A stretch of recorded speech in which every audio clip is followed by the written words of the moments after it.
Hey everyone, welcome to another episode of 366 2020, where I am trying to watch 366 movies this year.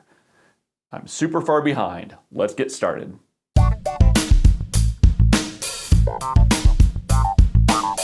Too Funny to Fail is a documentary film on Hulu about the genesis of and cancellation of the Dana Carvey Show.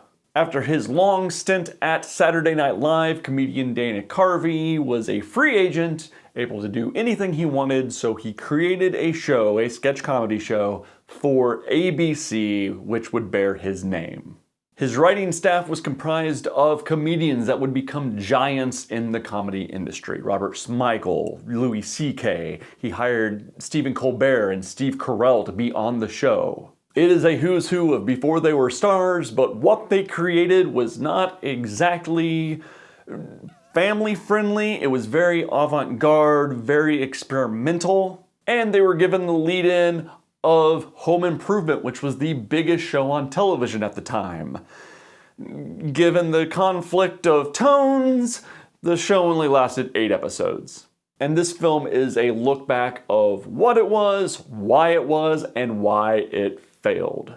And this movie exists, if only because since its 8-episode run, the show has gained quite a following, almost solely based on the talent behind and in front of the camera. While the show failed, it found an audience. The movie contains interviews with Robert Smigel, Dana Carvey, of course, Stephen Colbert, Steve Carell. Louis C.K. is heard in audio, but he's not seen on camera. And it is a well-told retrospective of the show that was seemingly on the air before its time, and how the need to want to do something different, plus confidence in what they were doing, led to their eventual downfall. Well-told, very entertaining film.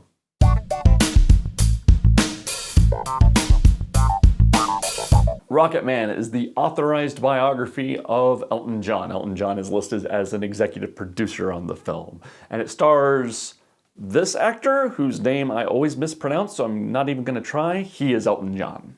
It also stars the underrated Jamie Bell as Elton John's writing partner, Bernie Taupin. The movie is about Elton John's rise to superstardom. It's a rock biopic. While the film does not shy away from the more salacious attributes of Elton John's life, it doesn't use those attributes to show us why he became such an icon. It doesn't point out that the same things that made his career almost tank are also the same things that endeared him to his fans. And I'm talking here mostly about his sexuality. While he denied it for a long time, he came to embrace it and became an icon because of that. And it's fine that the film doesn't want to focus on his sexuality as his only attribute, but it is part of the myth of the man. And I wasn't a huge fan of this movie for one simple reason. In my opinion, the best musical biopics are the ones that tell the story of the music and in turn tell the story of the people. I know this film gets compared a lot to Bohemian Rhapsody, mostly because they came out around the same time, they have the same sort of subject matter.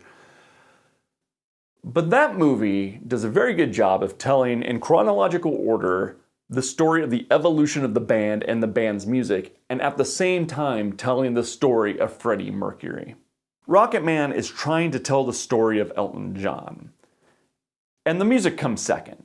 The music for the large part of this film is shoehorned into sequences. And the film is at its best when it is portraying Elton John on a stage singing a song. But more often than not, the film tries to use Elton John's music as a vehicle to express his feelings. And more often than not, this comes out as tone rather than what the lyrics actually are. So when he's sad, he will sing a sad song, but not necessarily a sad song whose words are his feelings. It's more of a feel type thing. So in a way, it's more like Moulin Rouge than a movie like Bohemian Rhapsody. Or even Across the Universe, for example. And Elton John is such an icon and his music is so timeless that I feel a standard biopic would have served his story a little better. As Rocketman stands, it seems like they overthought it a little bit. I'm all for filmmakers taking a chance, but in this case, it just didn't work for me. But big ups to this actor for actually singing the songs, which wasn't done in Bohemian Rhapsody. But again, I wish his vocal performance was in service of a better narrative.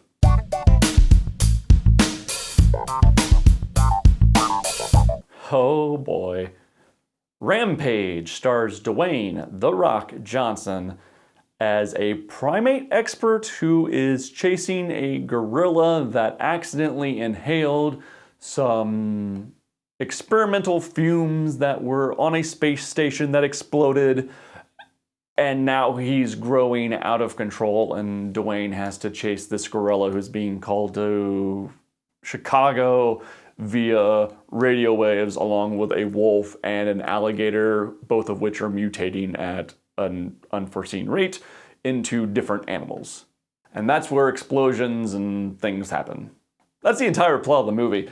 I liked this movie quite a bit. I had a ton of fun with this movie, if only because it's so simple and over the top and ridiculous.